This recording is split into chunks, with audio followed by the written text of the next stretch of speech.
Se o cientista político Thomas Hobbes estivesse vivo hoje, talvez precisasse revisar um pouquinho o Leviatã. No século XVII, o Estado nasceu para acabar com a guerra de todos contra todos, e seu símbolo era aquele monstro colossal, bíblico, aquático, temido, indomável. Mas de lá para cá, o Leviatã parece ter passado por algumas mutações evolutivas. Agora ele se parece mais com um ornitorrinco. Sim, ainda é uma criatura um tanto improvável, mas é diferente. O ornitorrinco é esse dragão de Komodo, australiano, uma coisa que reúne bico de pato, cauda de castor, veneno na pata e cria uma confusão danada na cabeça de quem tenta classificá-lo. Não mete tanto medo quanto o monstro bíblico, mas continua complexo, paradoxal, tal como a sociedade em que vivemos hoje, menos mística, mais real, menos categorizável e cada vez mais multifacetada. O Ornitorrinco Podcast nasce para conversar sobre temas relevantes para a sociedade, porque afinal, entender o mundo exige visitar vários ecossistemas, o jurídico, o político, o econômico, o institucional, o cultural, tantos outros. Hoje, nosso habitat será o direito, as investigações, a aplicação da lei. No episódio piloto, recebemos o professor Christian Viana, que vai nos guiar por um dos temas mais sensíveis e espinhosos da segurança contemporânea, a conexão entre o crime organizado e o terrorismo internacional no Brasil. Seja bem-vindo ao primeiro mergulho do ornitorrinco.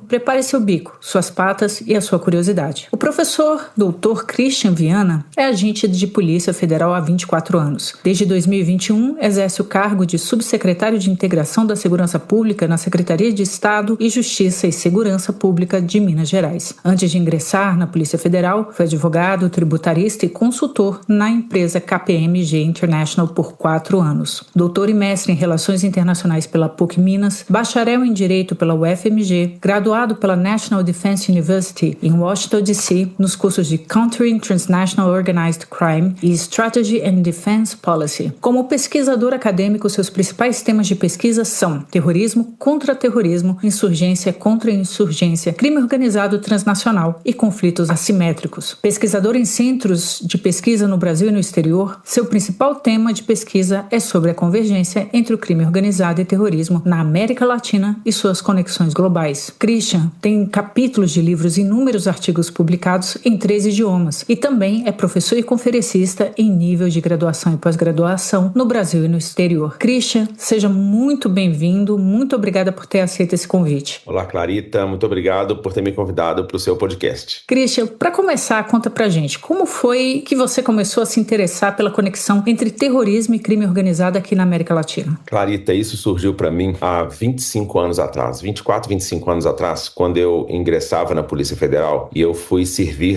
como minha primeira lotação na fronteira do Brasil com a Colômbia e com o Peru. À época, todos os novos policiais federais eram enviados para a região amazônica, porque é a região mais carente em termos de atuação da Polícia Federal e a necessidade de efetivo era gigante lá. E a essa época eu escolhi então essa lotação em Tabatinga, essa cidade longínqua, que fica a 1.100 quilômetros em linha reta de Manaus, no meio da selva amazônica, numa fronteira, uma tríplice fronteira também, com Colômbia e Peru, bastante complicada. E a época que eu cheguei lá em 2001, que eu passei os primeiros anos da minha carreira naquela região, havia um problema regional gravíssimo, que era a expansão da guerrilha colombiana, principalmente das FARC, as Forças Armadas Revolucionárias da Colômbia. Elas estavam no seu auge, naquela virada do século XXI, e ocupavam 40% do território da Colômbia, ou seja, quase metade do território da Colômbia naquela época estavam sob o domínio das Forças Armadas Revolucionárias da Colômbia, esse grupo guerrilheiro, que então era considerado um grupo terrorista pela Colômbia, pelos Estados Unidos e alguns outros países. E eu me deparei com o fato de que as FARC também faziam inúmeras incursões dentro do Brasil, sejam elas para montar sua logística de tráfico de cocaína, porque também cocaína era, naquele momento, o principal recurso financeiro das FARC para elas manterem a sua luta armada. Então o tráfico utilizava do Brasil como rota de escoamento dessa cocaína, principalmente para os Estados Unidos, mas também para outros países do mundo. E para o mercado brasileiro, que estava crescendo em ritmo bastante acelerado. Então eu me deparei com isso, entendi o que eram as FARC, não conhecia a guerrilha, não conhecia essa realidade. Afinal, antes de ingressar na Polícia Federal, eu era advogado tributarista, ou seja, uma área completamente diferente. E ao chegar lá, eu fui conhecer essa realidade. E as FARC, inclusive, se utilizavam de diversas ações táticas terroristas para aterrorizar a população brasileira, principalmente a população ribeirinha, aquelas pequenas aldeias de povoados, né, que estão a poucos quilômetros ou algumas dezenas ou centenas de quilômetros da fronteira com a Colômbia, porque eles vinham para cá, guardavam muito armamento aqui, utilizavam o Brasil para eles recuarem, às vezes, de um avanço das tropas militares colombianas, porque havia uma contenda entre as Forças Armadas Policiais da Colômbia e as Farc bastante intensas. Foi então que eu conheci, me deparei com isso, havia unidades da Polícia Federal montadas especificamente para o enfrentamento do tráfico de cocaína oriundo das Farc, e justamente o argumento era esse: a gente tem que enfraquecer a espinha dorsal das Farc, que é a questão financeira pelo tráfico de cocaína. Então, nessa época, há 25 anos atrás, eu me deparei com a primeira exemplo de nexo entre crime e terrorismo na minha carreira. E àquela altura já tinha alguma conexão internacional, terrorismo internacional e criminalidade brasileira, ou ainda você não tinha percebido isso na sua atuação em Tabatinga naquele momento? Clarita, naquele momento, uma coisa interessante que eu via se descortinando era o fato de que essas organizações criminais brasileiras que faziam a parte logística para as Farc no Brasil, elas já tinham uma estreita relação com as Farc. Então, o que começou como as Farc precisavam de usar o território brasileiro para poder deslocar com seus carregamentos de droga, principalmente pelos nossos rios, ou então por via aérea, com aqueles pequenos aviões que eles se deslocavam e iam em direção depois ao Mar do Caribe e assim Estados Unidos. Então, naquela época, eles precisavam de fazer acordos com organizações criminosas brasileiras para poder se deslocar com essa droga. Foi quando eu me deparei que o Comando Vermelho e as Farc tinham uma conexão bastante interessante que tinha sido feita poucos anos antes por Fernandinho Beiramar, que foi o líder do Comando Vermelho à época. E justamente naquela região amazônica, em que o Beiramar, ele comprava cocaína das Farc para vender no Rio de Janeiro ou em outras partes do mundo, e ele trocava essa cocaína por armas. Então houve diversas instâncias em que lotes de centenas de armamentos pesados, como fuzis, munição para fuzis, etc., eram levadas por Fernandinho Beiramar e o Comando Vermelho para a Colômbia, e então eram trocadas por cocaína, principalmente naquela faixa de fronteira, aí é um pouco mais ao norte de onde eu estava lotado, mas eu também trabalhava nessa área que, né, a nossa unidade de Polícia Federal cobria a Amazônia Ocidental toda, que era a fronteira de Venezuela, Colômbia e Brasil, onde o Rio Negro entra no Brasil, né? Rio Negro e Rio Solimões são os dois rios que formam o Rio Amazonas. Então, naquela região, havia uma intensa troca entre Comando Vermelho e Farc, já então nos anos, né, de 2000, 2001. E ao longo desses anos, o que mais mudou na forma como você vê a conexão entre esses grupos terroristas e as redes, organizações criminosas no Brasil e na região? Uma coisa que mudou enormemente foi o avanço da globalização, porque à época, se nós considerarmos a virada do século XX para o século XXI, a globalização estava na sua infância, ou seja, os mercados estavam se tornando mais conectados, o avanço tecnológico, aquela queda daquelas barreiras alfandegárias, as barreiras físicas mesmo, as fronteiras entre os países se tornaram mais porosas. Ainda que a Amazônia sempre terá, na meu ver, uma fronteira muito porosa, porque vocês literalmente não conseguem patrulhar milhares de quilômetros de fronteira de selva amazônica, as fronteiras se tornaram mais relaxadas. Então, da mesma forma que diversos entes lícitos, empresas e conglomerados multinacionais surfaram a onda da globalização, o crime organizado e o terrorismo também surfaram essa mesma onda. Então, a essa época, esses grupos começaram a se desdobrar para além dos seus países, para além do nosso continente, e ao se desdobrarem para além do nosso continente, eles fizeram então novas associações com grupos afins terroristas, e os grupos criminais também fizeram associações com grupos similares em outros cantos do mundo. E em que momento você pensou, olha, eu estou acumulando aqui uma bagagem de conhecimento profissional, prático tão importante, e é preciso transportar todo esse conhecimento para o mundo acadêmico? Em que momento você resolveu tornar essa sua prática profissional em um objeto de estudo, de análise acadêmica, e com isso, digamos, comunicar ao mundo intelectual, ao mundo das ideias, o que você já estava constatando na realidade? Essa foi uma etapa que demorou algum tempo, Clarita. Eu me lembro que eu vim embora da Amazônia, eu fui então trabalhar no centro-oeste do Brasil, no Mato Grosso do Sul, onde eu passei mais alguns anos, depois Brasília, Belo Horizonte, exterior. Bom, foram uns 10 anos maturando isso, né, e ampliando esse conhecimento. Quando eu fui para o Mato Grosso do Sul, também tive a oportunidade de conhecer outras organizações criminosas, ter o primeiro contato com alguma organização terrorista, saber que eles existiam, estavam por ali nas nossas fronteiras. E um momento eu estava com isso mais amadurecido dentro de mim, esse conhecimento, eu decidi, por fim, voltar a estudar. Então, voltar para o meio acadêmico, fazer um mestrado, depois seguir um doutorado. Eu comecei meu mestrado, né, há 13 anos atrás. Quando eu comecei, foi um momento de uma abertura intelectual gigantesca, porque a minha experiência profissional toda, eu pude desaguar ali dentro do meio acadêmico e beber naquele meio acadêmico, literalmente, uma infinidade de teorias, uma infinidade de testes empíricos também e diversos estudos feitos por pesquisadores, principalmente fora do Brasil. No Brasil, há 13, 14 anos atrás, pouquíssimas pessoas falavam de terrorismo. E não havia ninguém que falava sobre o nexo crime e terrorismo. E foi daí que eu escolhi esse campo de estudos, porque no mestrado eu estudei mais a insurgência e a contra-insurgência, e que olhava muito o caso,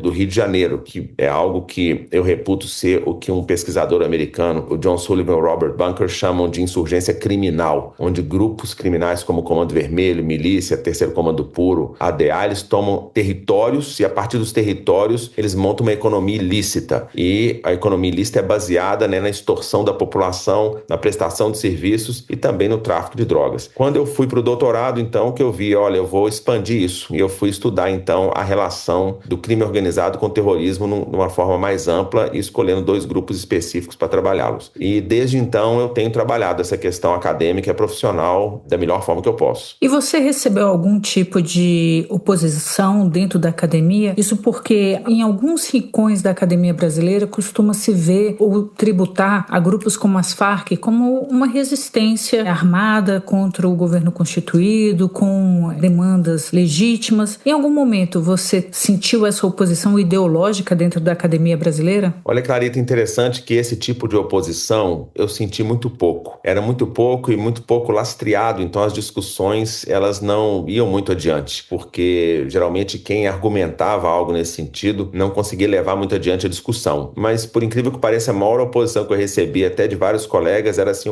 mas crime e terrorismo convergindo me soa algo estranho, eles falavam, porque o terrorista tem um objetivo ideológico, político, e o crime tem um objetivo financeiro. Como é que esses 2 interesses se casam? E realmente até a virada do século XXI, a maior parte dos estudos acadêmicos em que tentavam aproximar o crime e o terrorismo, na verdade eles afirmavam que grupos terroristas e grupos criminosos não teriam interesse em convergência, em trabalho em conjunto, em razão dessas diferenças ideológicas. Mas depois do 11 de setembro, provou-se o contrário. E, na verdade, já havia há décadas relações espúrias entre o crime organizado e o terrorismo, e em diversas relações, que foi o objeto de estudo do meu doutorado, o grupo terrorista, ele absorveu para si práticas criminosas, ou seja, trouxe as práticas para dentro do grupo e montou a sua própria capacidade interna de promover ações criminosas lucrativas e, por sua vez, grupos criminosos adotaram táticas terroristas para avançar o seu empreendimento criminoso para que ele pudesse, então, gerar mais lucro a partir daí. Ou seja, essas relações, na verdade, elas se desenvolveram e muito depois da virada do século XXI. Houve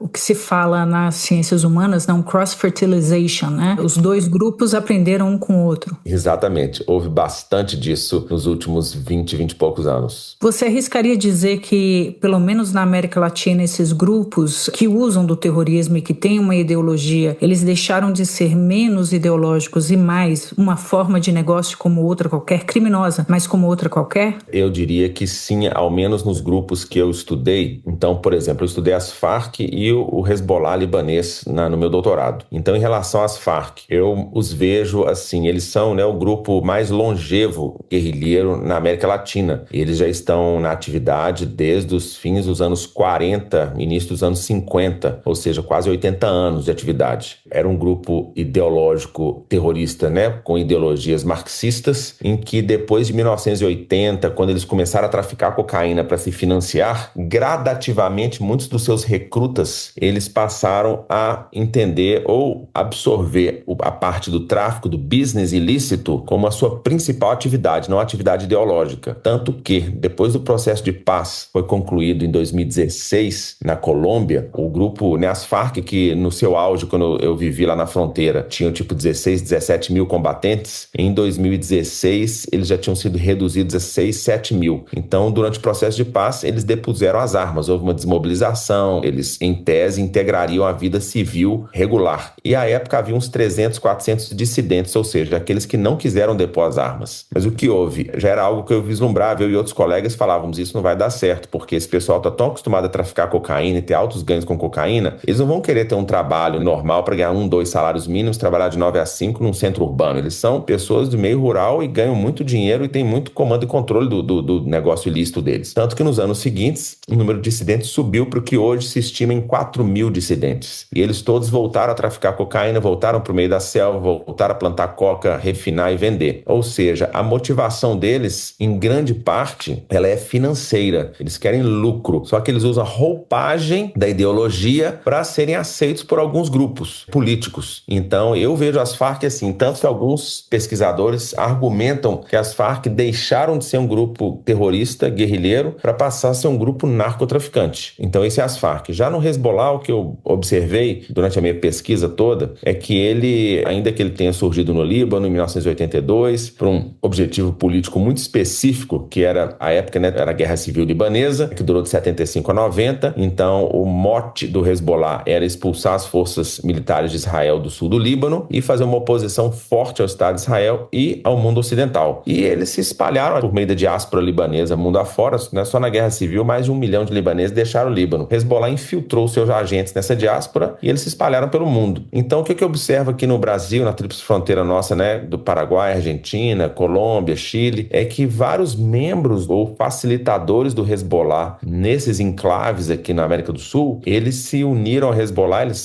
foram recrutados dentro da diáspora xiita, mas eles se uniram menos pela ideologia e mais pela possibilidade de fazer dinheiro num negócio ilícito e usar a rede global do Hezbollah, a cadeia logística do Hezbollah global para os seus ilícitos, seja tráfico de droga, armas, o que seja. Ou seja, há pessoas ali cuja ideologia é o segundo plano. Eles estão mais interessados em fazer dinheiro. Então, grupos terroristas tem muita gente assim atualmente. O Estado Islâmico também não é diferente, né? Surgido lá no Iraque, depois na Síria, ele também havia um componente dele, que era a pessoa que se alistava e era recrutado, se submetia à ideologia extremista, mas ele estava ali para ganhar dinheiro. Então, isso a gente vê bastante na atualidade. Voltando para o panorama regional e no radar, a conexão criminalidade organizada e terrorismo fora do continente americano, mas voltando um pouquinho aqui para a América Latina, quais são os principais pontos em que você enxerga essa aliança ou sobreposição entre o terrorismo e o crime? Em termos de pontos geográficos, a gente vê, por exemplo, essa parte, né, da Amazônia Ocidental, em que há essa influência da guerrilha colombiana com grupos organizados, grupos criminosos brasileiros, como Comando Vermelho, PCC. Isso existe lá e isso é nítido. PCC, Comando Vermelho, recrutam ex-guerrilheiros das Farc e vice-versa. Na fronteira nossa de Roraima com Venezuela, onde há uma presença forte do Hezbollah dentro da Venezuela, da própria Farc, ex-Farc, né, os dissidentes das Farc na Venezuela, o grupo guerrilheiro ainda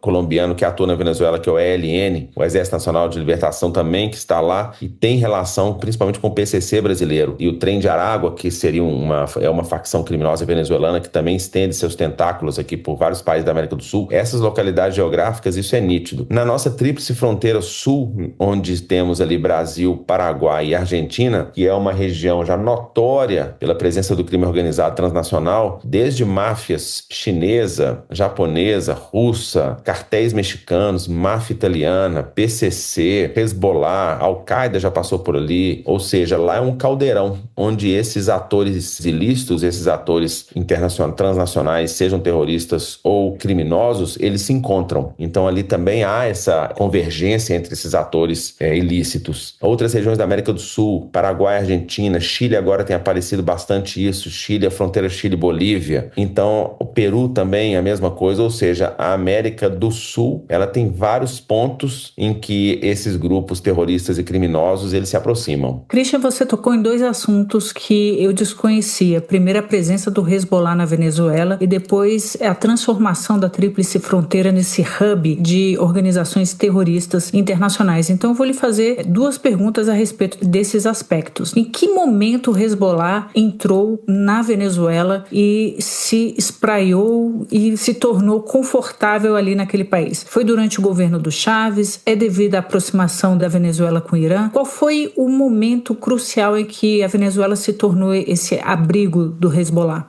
Clarita, aí a gente vai ter que voltar algumas décadas e justamente a época da Guerra Civil Libanesa, ou seja, no final dos anos 80, o Hezbollah já começou a espalhar os seus agentes pelo mundo afora. Como a América Latina havia sido o principal destino da diáspora libanesa, em razão de movimentos migratórios anteriores, ou seja, já havia comunidades bem estabelecidas na América Latina, principalmente em 3 pontos do continente. A Isla Margarita, na Venezuela, que é até um local bastante turístico na Venezuela, próximo ali de Caracas. Um lugarejo, né? Uma cidade chamada Maical, na Colômbia, na Península de Guajira, lá no topo da Colômbia, quase fronteira com a Venezuela. E a Tríplice Fronteira Sul, onde é Foz do Iguaçu, Ciudad del Este e Puerto Iguaçu, ali Brasil, Argentina, Paraguai. Então, esses pontos foram os principais onde os migrantes se alojaram. E o Hezbollah foi se infiltrando no meio desses migrantes. Então, na Venezuela, eles também chegaram no final dos anos 80. Nos anos 90, eles já estabeleceram as primeiras redes. Afinal, essas famílias todas eram baseadas em clãs, e os clãs, eles se ajudam mutuamente a se estabelecer. Entre eles, tinha esses elementos do Hezbollah. Eles foram gradativamente penetrando essa diáspora e se organizando. Quando Hugo Chávez vem ao poder, em 99, essa relação ela se intensifica, e justamente por um ponto em que você tocou. A relação, à época da Venezuela com o Irã,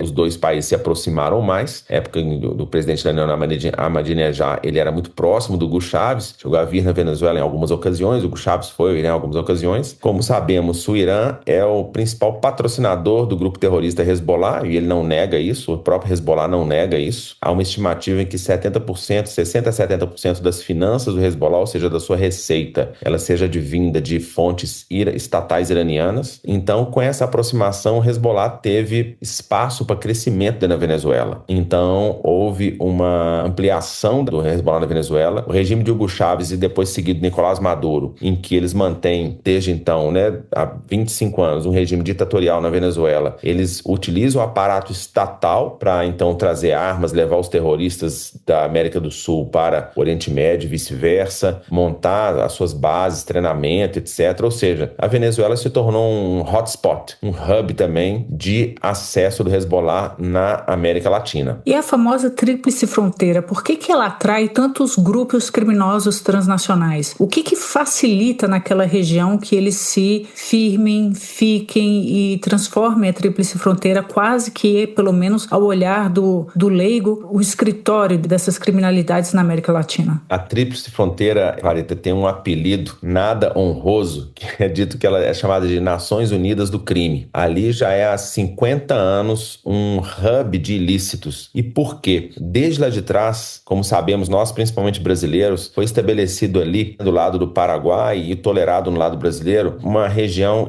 de isenção de tributação, em que muitos brasileiros, por exemplo, durante décadas, né, iam ao Paraguai para comprar itens importados ou falsificados. Então isso aí atraiu, na época, diversos grupos criminosos que se beneficiavam desse comércio transfronteiriço super aberto. Houve uma tolerância desses três países, Argentina, Brasil e Paraguai, durante décadas, a sonegação fiscal e outros crimes tributários. E a gente sabe que onde você abre uma brecha, a tendência do crime é penetrar a brecha com força e expandir essa brecha. E aliado a isso, nós vemos também que é um lugar de muito difícil controle, porque tem uma conurbação ali das cidades de Foz do Iguaçu com Ciudad del Este, que são separados só por uma ponte, a Ponte da Amizade. Porto Iguaçu é uma conurbação menos efetiva, porque é uma cidade bem menor, e elas são cercadas de trechos de floresta tropical e dois grandes rios que cortam ali aquela fronteira. Ou seja, essa convergência também geográfica de ambiente urbano, rural, florestas, rios, eles dificultam a fiscalização por parte dos poderes estatais e eles facilitam o ir e vir de pessoas, de mercadorias e etc. Eu fui ali diversas vezes, tanto como policial federal na minha carreira, quanto como pesquisador, e o que se observa ao longo desses 25 anos que eu frequento aquela região é que essa situação ela piora gradativamente, principalmente agora se a gente colocar o mundo cibernético nessa equação. Então, diversos atores ali, eles já atuam no ambiente cibernético. Então, uma vez que eles atuam no ambiente cibernético, que tem suas bases ali, eles amplificam o seu poder e o seu alcance. Ou seja, a Tríplice Fronteira Sul é um hub de ilícitos bastante forte. E essas organizações, quando elas se estabelecem ali, utilizam a Tríplice Fronteira, elas sabem que dali elas se conectam com outras regiões da América Latina e do mundo a partir daquela localidade. Quando se fala em terrorismo, Christian, todos pensam imediatamente em ataques, explosões, assassinatos, mas o terrorismo vai além disso, né? O que significa o ciclo da atividade terrorista? Esse é um ponto bem interessante, Clarita, e assim, eu chamo sempre a atenção desse ponto, foi a espinha dorsal da minha tese de doutorado, porque o que me incomodava quando eu estudava terrorismo e mesmo antes meu ingresso na vida acadêmica, é que sempre que a gente pensava em terrorismo, terrorismo, a única imagem que vem na nossa cabeça é prédio explodindo, gente morrendo. Afinal, acho que todos nós aqui que tínhamos pelo menos, né, éramos jovens naquela época do 11 de setembro, né? Eu falo porque criança não lembra dessas coisas. Lembra daquelas duas torres gêmeas caindo. Eu nunca vou esquecer exatamente onde eu estava no dia que aquelas torres caíram. Ou seja, a imagem do ataque terrorista, ela fica muito gravada na nossa cabeça. E assim é para a mídia, assim é para o mundo político, assim é para os decisores. Então, muitas pessoas, quando enxergam terrorismo, enxergam só o ataque. Mas para que aquele ataque ocorra, houve uma série de atividades que precederam o ataque e que depois eles sucedem ao ataque para que eles possam então organizar um novo ataque. Ou seja, em linguagem mais direta, você precisa primeiro recrutar alguém, radicalizar aquela pessoa para que ela queira cometer um ataque, treinar aquela pessoa, montar um aparato logístico para colocar a pessoa no local do ataque. Aí uma vez que ela ataca, você tem que se financiar também para tudo isso, né? Arrumar dinheiro para fazer isso, recrutar, mover a pessoa, fazer com que ela viaje, treine, etc. Depois do ataque, se ela não é um atentado suicida, você tem que tirar o autor do ataque do lugar, prover a evasão dele e depois você vai fazer ou não, né, um uso midiático do ataque. Isso é o que a gente chama de ciclo da atividade terrorista, ou seja, diversas atividades que elas são de suporte ao terrorismo, ao ataque, e sem elas o ataque não ocorreria. Ou seja, essas atividades também são atividades terroristas. Então, quando a gente pensa só no ataque, um país pensa, tem que montar uma capacidade para prevenir um ataque, e ele pensa em forças de operações especiais, aquela primeira resposta, etc. Sim, isso aí tem que existir. Mas também, paralelamente, tem que existir uma força, uma política pública de prevenção ao recrutamento, à radicalização, ao financiamento, à logística do terrorismo, a tudo que leva o ataque a ocorrer. Então, se você quer só prevenir o ataque sem prevenir essas fases anteriores, você não vai ser bem sucedido, porque em algum momento você pode virar justamente o alvo ou palco de um ataque, ou seu país ou região ser usada para todas essas atividades que antecedem ao ataque. Então, por isso que na minha tese eu quis estudar o ciclo da atividade terrorista para deixar bem claro, principalmente para quem é acadêmico e pesquisador, e levar isso aos tomadores de decisão, de que terrorismo não é só o ataque. A gente tem que enfrentar algo que vai para muito além do ataque. Quais são os aspectos que favorecem o nexo entre o terrorismo e o crime? A radicalização, nós estamos vendo isso amplamente entre os jovens. A corrupção, os estados enfraquecidos, áreas de conflito, avanços de tecnologia, globalização, isso tudo influencia no nexo crime-terror? Isso, e Clarita, exatamente. Esses pontos todos, como eu falei lá atrás da expansão das Farc para o mercado transnacional, no alvorecer do século XXI, e seguindo ali os avanços, né, surfando, como eu disse, a onda da globalização, os novos mercados, a queda de barreiras, obviamente a corrupção, as ferramentas tecnológicas, áreas pouco vigiadas, economia informal, tudo isso facilita e impulsiona essa aproximação entre grupos terroristas e grupos criminais. E uma vez mais a gente olha, por exemplo, lá para a região da Tríplice Fronteira. A globalização impulsionou muito o comércio naquela região. Ali é uma área em que temos uma economia informal vasta. As fronteiras, como eu disse, elas são porosas. Há bastante corrupção ali dos funcionários públicos dos 3 países. Ou seja, é um caldo muito nutritivo para o criminoso se estabelecer, para o terrorista se estabelecer. Então, uma vez que eles encontram esse caldo,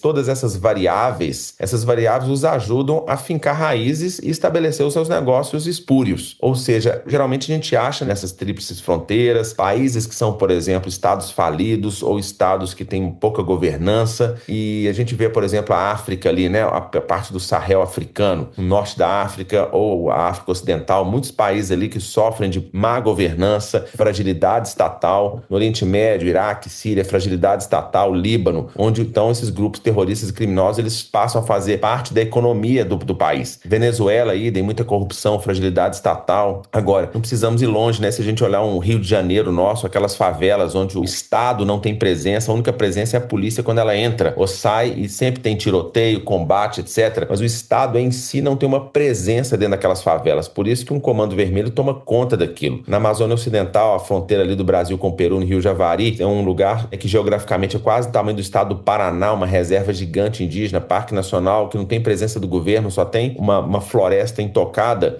da margem margem para o criminoso se estabelecer, montar seus impérios criminais. Países avançados também passam por isso. Estados Unidos já teve lugares lá em Los Angeles, bairros ocupados por organizações criminosas da América Central. Europa, idem, alguns nichos. Ou seja, não tem um país, um lugar do mundo que esteja isento da penetração desses organismos criminais ou terroristas. Christian, o Brasil nesse mapa ele aparece mais como um corredor logístico, uma base de apoio, um potencial alvo. Há indícios reais hoje da presença do apoio a grupos terroristas internacionais dentro do território brasileiro? Sim, o Brasil infelizmente está na rota do terrorismo global. Como eu disse anteriormente, na questão do ciclo da atividade terrorista, o Brasil é bastante usado como corredor logístico, como lugar de facilitação, como lugar de preparo para que os terroristas então ataquem em outros países, outras regiões. Um exemplo para mim que é um dos mais claros disso, o ataque que a Argentina sofreu em 1994, a AMIA, Associação Mutual Israelita Argentina, em que houve 85 vítimas fatais e mais de 300 feridas quando um carro-bomba explodiu na frente do prédio em Buenos Aires, ataque orquestrado pelo Hezbollah e pelo Irã, como foi provado pela justiça argentina há pouco tempo, inclusive saiu uma sentença condenatória nesse sentido, há um ano e pouco atrás. Esse ataque, ele foi orquestrado, a logística toda feita ali na tríplice fronteira, justamente ali entre Foz do Iguaçu e Ciudad del Este e Porto Iguaçu. Ou seja, o Brasil foi usado para recrutar, para radicalizar, para facilitação, para logística, para o financiamento. Então o Brasil, ele serviu de apoio para que eles então pudessem atacar em Buenos Aires e inclusive se evadir, porque a não ser pelo terrorista que morreu no ataque, o Ibrahim Berro, que estava dirigindo a van cheia de explosivos, aqueles outros terroristas do Hezbollah que estavam ali ao lado dele e que o puseram, como diz o outro, na cara do gol, eles se evadiram pela tríplice fronteira. Eles voltaram de Buenos Aires para lá e de lá eles atravessaram o Brasil, foram para Venezuela e da Venezuela eles foram embora para o Oriente Médio. Então, o atentado da AMIA é um exemplo mais notório disso. Mas não é só a AMIA. A Al-Qaeda já se financiou e buscou recursos aqui no Brasil na década de 90. O Estado Islâmico fez o mesmo, radicalizando jovens e buscando várias pontes e células aqui para enviarem dinheiro para eles manterem sua campanha terrorista na Síria, no Iraque e ataques na Europa. As Farc se financiam traficando cocaína pelo Brasil, entre outros grupos terroristas diversos. Ou seja, o Brasil, sim, ele é usado como um meio de financiamento e de facilitação ao terrorismo. E nada impede que o Brasil possa ser um alvo ou palco de ataques. Hoje o Brasil, quando a gente olha para a nossa política externa, é uma política bastante neutra. O Brasil tem uma tradição de neutralidade na sua política externa, então, ou seja, nunca atrai um inimigo. A gente olhar para trás, de acordo com o que a nossa lei antiterrorismo preconiza como terrorismo, nós não tivemos um ataque desde o fim do regime militar, há 40 anos atrás. Mas isso não quer dizer que não tem terrorismo no Brasil. Como eu acabei de dizer, esses atos todos de preparação para o terrorismo, eles ocorrem aqui. Mas houve um caso recente, relativamente recente, que é uma investigação conduzida pela Polícia Federal Brasileira e o Ministério Público Federal em fins de 2023, que é a Operação Trapiche, que provou que o Hezbollah estava, tinha uma célula em Belo Horizonte, Minas Gerais, de recrutamento, havia recrutado brasileiros que não tinham nenhuma ascendência árabe, eram brasileiros que tinham um passado criminal e que eles foram recrutados. E qual foi a motivação deles para cometerem atentados? Foi a paga. Eles seriam pagos um valor bastante alto em dólares para assassinar alvos da comunidade judaica em Brasília. Então, esse atentado teria ocorrido se ele não tivesse sido interrompido pela ação rápida e enérgica da Polícia Federal e Ministério Público Federal. Então, o Brasil seria um palco de atentado, não alvo. Eles queriam atacar alvos judeus no Brasil, usariam o Brasil de palco, dadas as fragilidades que eles encontraram no Brasil, nesses alvos em específico que eles estavam mirando em Brasília. Então, o Brasil, ele pode sim ser palco ou alvo de ataques terroristas, por isso que a gente tem que ter um cuidado bastante grande em relação a esse aspecto. O tema da radicalização de jovens por meio da radicalização política e o aliciamento, recrutamento por parte do jihadismo será um dos temas de um futuro episódio aqui no Ornitorrinco. E é realmente um tema dos mais interessantes. Você vê, só antecipando um pouquinho, dando um pouquinho do gosto para os nossos ouvintes a respeito desse tema triste, esse tema altamente preocupante para os pais e mães que nos ouvem. A radicalização de jovens e o recrutamento por parte de grupos terroristas, você acredita que nos últimos anos tem sido maior, mais intenso? Você tem notícia de em que lugares do Brasil isso tem sido mais palpável ou ainda está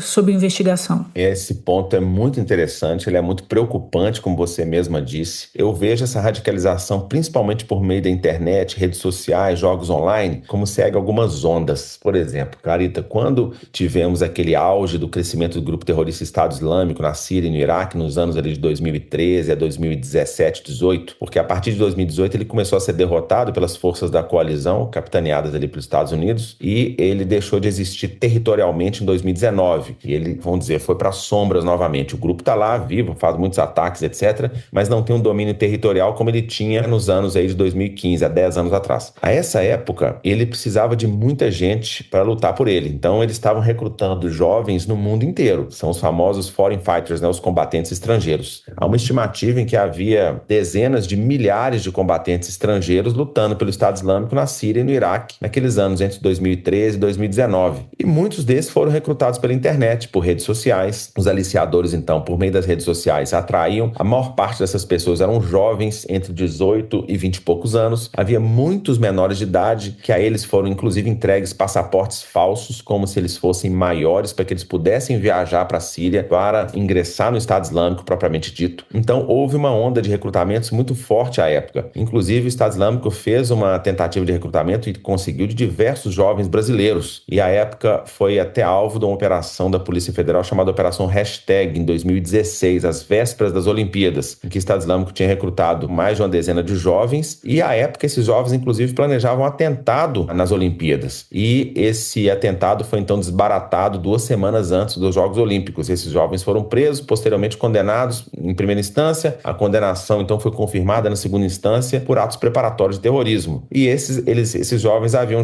feito um juramento de pertencimento ao Estado Islâmico. Então essa foi uma onda que passou pelo Brasil. Depois que o Estado Islâmico ele perdeu força, o volume de recrutamentos online também diminuiu. Mas não terminou. Tanto que em 2023, um jovem aqui de Minas Gerais, ele foi recrutado também por rede social para o Estado Islâmico, já para lutar em outro teatro operacional do Estado Islâmico, que se tornou a África. Afinal, hoje, o epicentro do terrorismo jihadista de cunho islamista, ele migrou do Oriente Médio para a África. Grupos como Al-Qaeda, Estado Islâmico, estão muito mais fortes na África do que eles estão no Oriente Médio. Eles foram bastante fragilizados no Oriente Médio e acharam na África um lugar para eles florescerem, principalmente nesses países, como eu falei anteriormente, que tem uma governança frágil, uns países em que tem graves problemas de instabilidade social e etc., seja ali no Sahel ou na África Meridional, ali em Moçambique, na região de Cabo Delgado. Então esse jovem brasileiro, ele havia sido recrutado, ele recrutou outros 4 brasileiros e ele estava então em vias de viajar para a África para se unir ao grupo Estado Islâmico no Moçambique. E ele foi então interpelado pela Polícia Federal no aeroporto de Guarulhos, já saindo. Hoje ele cumpre pena, ele está preso no sistema prisional em Minas Gerais, né, sentenciado por pertencimento à organização terrorista. O Hezbollah sempre também utilizou de games online para recrutar jovens também da comunidade mesmo, libanesa xiita, aqueles games como se fosse o Call of Duty, mas com uma roupagem de Hezbollah, ou seja, as bandeiras, os credos, os cânticos deles todos eram ali para ir radicalizando, envolvendo a criança desde a mais tenra idade. E mais recentemente, Clarita, depois da pandemia, nós vimos um surto muito grande de crescimento da ideologia neonazista, tanto no Brasil quanto no mundo. E isso nos chama muita atenção. No Brasil chamou muita atenção porque a gente começou a descobrir uma conexão entre o crescimento do neonazismo no Brasil, entre jovens e adolescentes, e os ataques em ambiente escolar. Há uma estatística que diz que dos 42 ataques em escolas que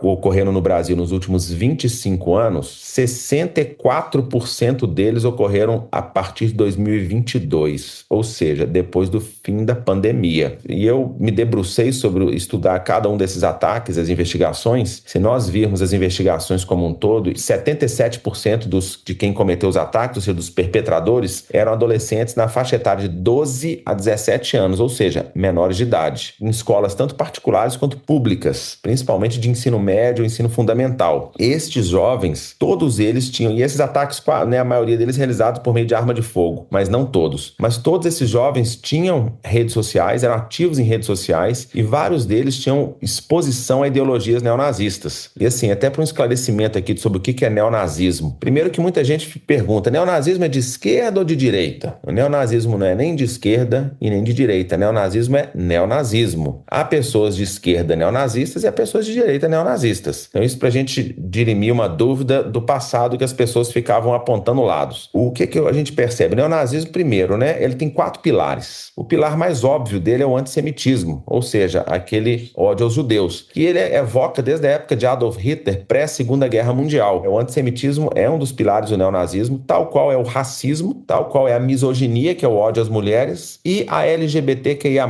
fobia. E se nós virmos esses 4 pilares, eles são os mesmos do nazismo original lá da década de 30 que surgiu na Alemanha. E ele então foi aperfeiçoado para os dias de hoje, em que você dissemina, principalmente por redes sociais, jogos online. E esses jovens, muitos deles são absorvidos por essas ideologias. Absorvidos porque eles se sentem excluídos e tudo, mas como você disse, vai ser um tema de um outro podcast, eu não vou me aprofundar nisso. Mas o que eu queria trazer à baila aqui, a parte que toca ao terrorismo, é porque de 1/3 desses 42 ataques em escolas que o Brasil sofreu, eles foram perpetrados por adolescentes que tiveram exposição ao neonazismo. Isso é preocupante. Eu tive em vários eventos internacionais na Inglaterra, na Alemanha, Estados Unidos, África do Sul, para discutir os avanços dessas ideologias neonazistas, entre outras ideologias terroristas, e eu fiquei surpreso de ver que no Brasil o volume de jovens aderentes ao neonazismo, ele cresce mais rápido que em qualquer outro país do mundo, segundo as estatísticas que eu colhi na Alemanha, em outros países europeus, Estados Unidos, África do Sul. Ou seja, isso é preocupante, isso acende um radar pra gente. Então, até no âmbito aqui de Minas Gerais, na Secretaria de Segurança Pública, a gente tem feito capacitação constante com professores do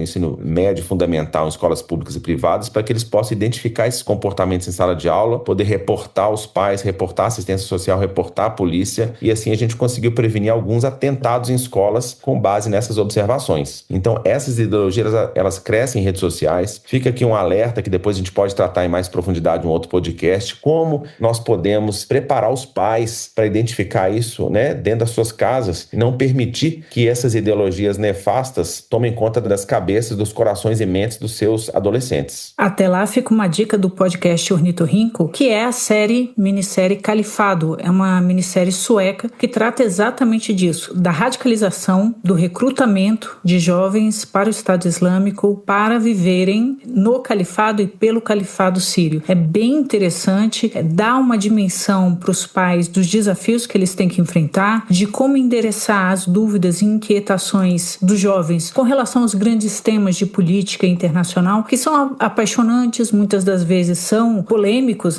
e que criam muitas certezas, só que certezas monotonais, de um tom só. Como é preciso chegar na mente do jovem trazendo uma maior variedade do mundo, como realmente desarmar literalmente a bomba do radicalismo, demonstrando haver vários lados das questões internacionais. Fica a dica até o nosso próximo episódio. Mas continuando nesse, eu ainda tenho algumas perguntas, Christian. A próxima seria a seguinte, as facções criminosas brasileiras tradicionais são tantas, surgem várias a cada dia, é o que parece. Mas como o PCC, Comando Vermelho e outros, eles têm diálogo direto ou indireto com essas organizações extremistas globais, eles trabalham conjuntamente com essas organizações por meio de tráfico de armas, drogas, pessoas, lavagem de dinheiro para potencializar mutuamente os seus negócios? Clarita, esse é um ponto bem interessante, bastante polêmico, há muita discussão disso em nível mundial. Em âmbito mundial se discute o seguinte, se essas organizações terroristas de alcance global, bem como as organizações criminosas também de alcance global, em que ponto e até que ponto elas convergem, elas têm uma interseção. Como eu tinha dito aqui anteriormente, o caso das Farc com o Comando Vermelho é notório, está na literatura, é conhecido por meio do Fernandinho Beiramar. Isso nunca deixou de acontecer. As Farc, Comando Vermelho, até hoje, eles têm uma ligação bastante próxima e que ela nasceu desse interesse em comum. As Farc, como eu disse, precisavam de armas para enfrentar as forças militares e policiais colombianas em guerra aberta e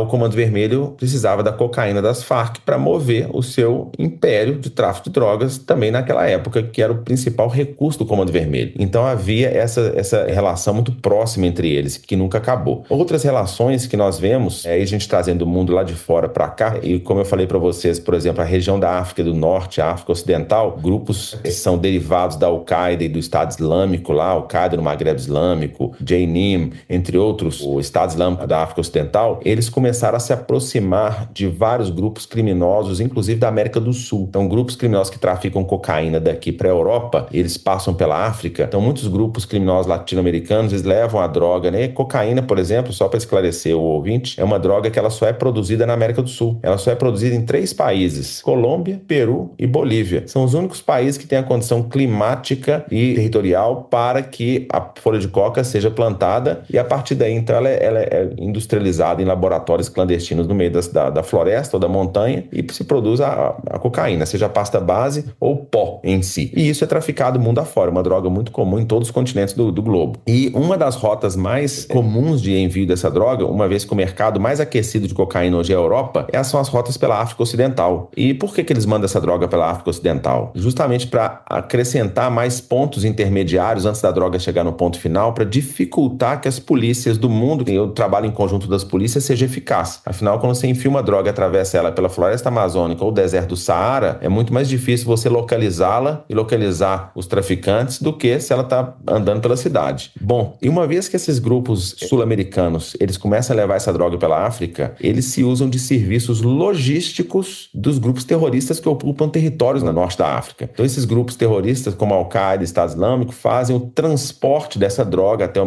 Mar Mediterrâneo, por exemplo, ou eles cobram taxa para que os traficantes cruzem seus territórios, ou eles fazem a guarda dessa droga ou a escolta dessa droga para os grupos traficantes sul-americanos. Então, é uma convergência aí entre o crime e o terrorismo. Essa é uma. Outra que tem sido ventilada já há muito tempo, aqui desde pelo menos uns 10 anos aqui na América do Sul, na tríplice fronteira, é do Hezbollah e do PCC. Qual a convergência entre eles? Então, há diversas informações, eu nunca vi isso provado num inquérito policial ou num processo criminal, de que o PCC e o Hezbollah teriam se aproximado dentro de unidades prisionais em São Paulo, ainda há uns 15, 20 anos atrás, e a partir dali surgiu uma relação entre eles, em que o PCC forneceria para o Hezbollah acesso a mercados de armas, etc., de drogas fora do país, e o Hezbollah forneceria ao PCC armas de grosso calibre. E entre eles se criou uma expertise de lavagem de dinheiro de drogas, que expandiu para a lavagem de dinheiro de outros ilícitos. Mas isso ainda é algo que é contestado por alguns, porque isso aí nunca foi levado numa investigação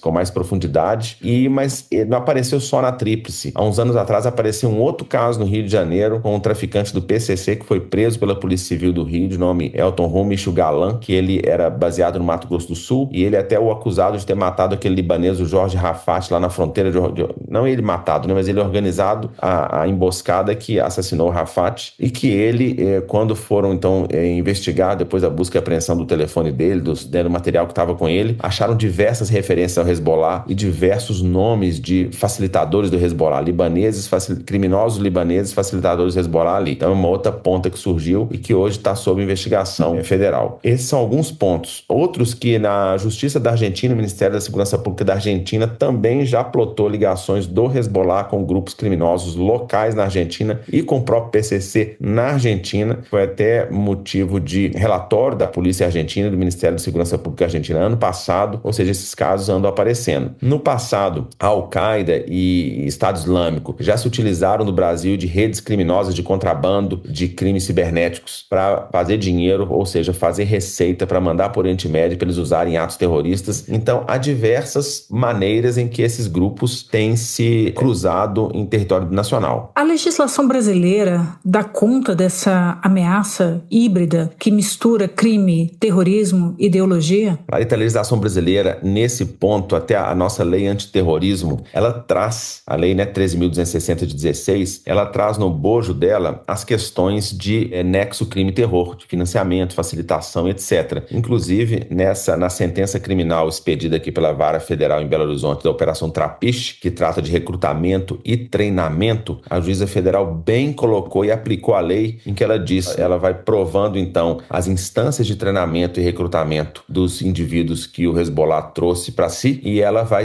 balizando na lei para conseguir materializar a prova. Mas é interessante que é o seguinte, a nossa lei, ainda que ela traga isso, eu acho que a nossa lei tem uma outra questão que é uma insuficiência, a meu ver, né, isso é uma opinião pessoal, que foi insuficiência de abrangência dela, porque a nossa lei, ela tipifica o terrorismo como aquele ato terrorista que é cometido por razões de xenofobia, de discriminação ou preconceito seja de raça, de cor, de etnia ou de religião. Então, se um ato terrorista não é motivado por estes preceitos, né, xenofobia, discriminação de raça, cor, etnia ou religião, ele não é considerado um ato terrorista. Então, para mim, falta aí o componente que é a ideologia. Né? Onde é que está a ideologia dentro do tipo penal? Então, a gente não tem no tipo penal brasileiro, e as legislações de outros países do mundo ocidental, da América Latina, já tem a ideologia aí. Então, se nós tivéssemos a ideologia somada a todas essas questões do nexo crime-terror que a lei já traz, teríamos sim uma legislação mais robustecida. E para além da necessidade necessidade de atualização legislativa, onde é que o Brasil mais erra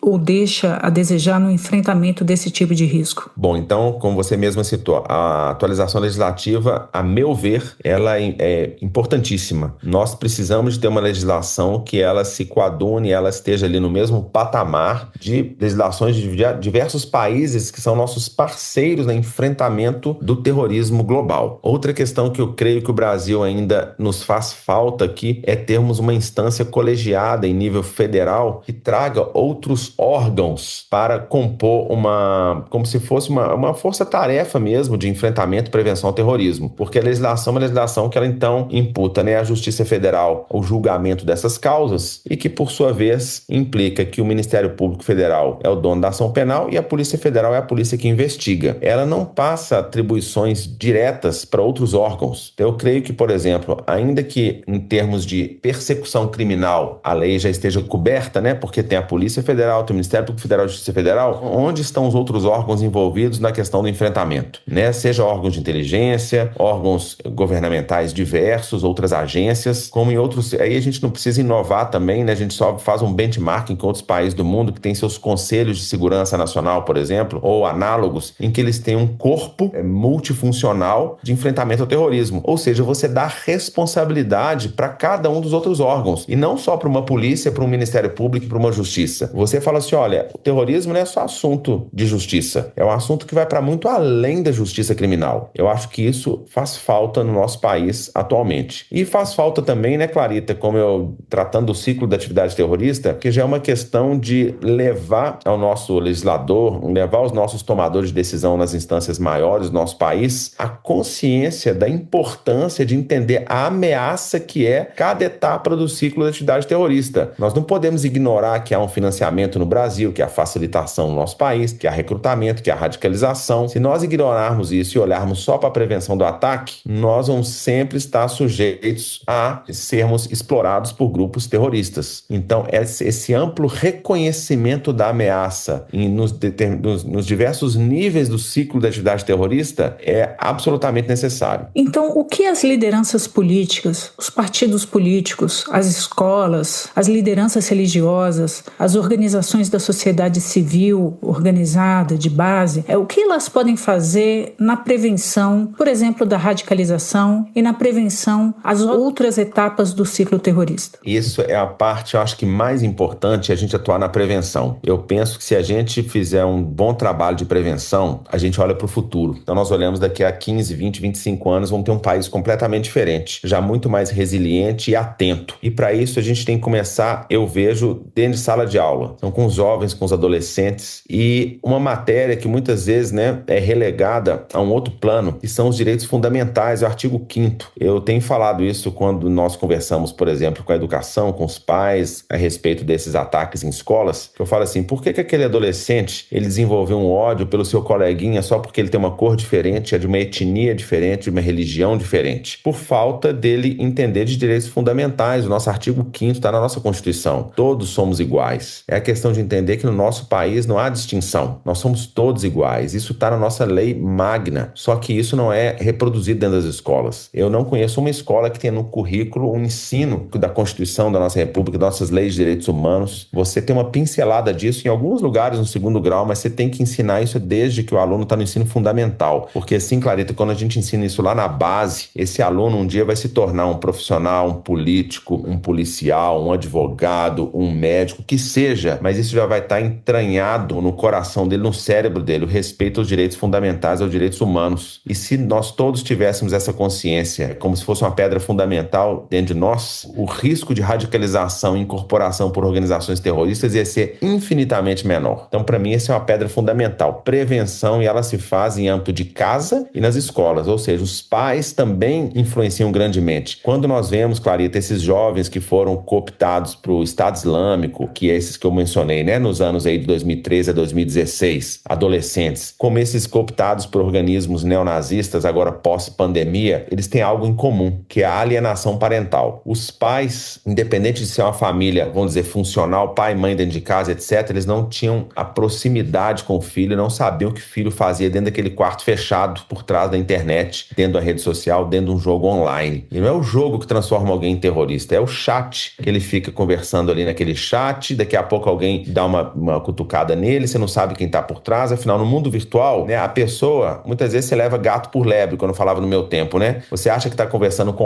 vamos dizer, um adolescente acha que está conversando com um adolescente como ele do outro lado, e sim, mas do outro lado tem, na verdade, um adulto radicalizado de um grupo terrorista desse que ele está tentando aliciar aquele jovem. Então, tudo começa dentro de casa. Os pais têm que estar atentos ao que o seu filho faz na internet, na rede social, no jogo online. E a escola, que é o segundo ambiente em que a criança, adolescente permanece a maior parte do seu tempo, tem que estar atenta também ao que esse adolescente reproduz em sala de aula, como é que ele se comporta em sala de aula e o que aquilo ali impacta naquele meio onde ele convive. Eu creio que se nós pensarmos nesse sentido, em cuidar das nossas crianças e adolescentes, evitaremos muitos problemas futuros de radicalização para grupos terroristas. E para fechar, Christian, se você pudesse sugerir 3 medidas urgentes para o Brasil tomar agora para conter essa aproximação entre terrorismo e crime, quais seriam elas? Bom, vamos lá, Clarita. Eu acho que das 3, a primeira, eu sugeriria uma alteração legislativa, como eu disse aqui anteriormente, para a gente poder mudar o tipo penal de terrorismo adotado no Brasil, para que nós tenhamos mais como investigar algo mais amplo, para que nós tenhamos como nos coadunarmos com as legislações internacionais de vários países parceiros e assim a gente fomenta uma cooperação internacional muito maior e tem um alcance para chegar em grupos terroristas que operam no nosso país e que hoje eles escapam dessa legislação, a meu ver. Em segundo momento, é nós criarmos um ambiente multifacetado de enfrentamento, um ambiente em que a gente tenha um colegiado de instituições que elas têm por mandato legal a prevenção e repressão ao terrorismo, para que isso não fique só na esfera exclusivamente judicial, jurídico-penal, para que a gente vá para além do jurídico penal. É prevenção, é chamar para responsabilidade diversos órgãos governamentais. E a minha terceira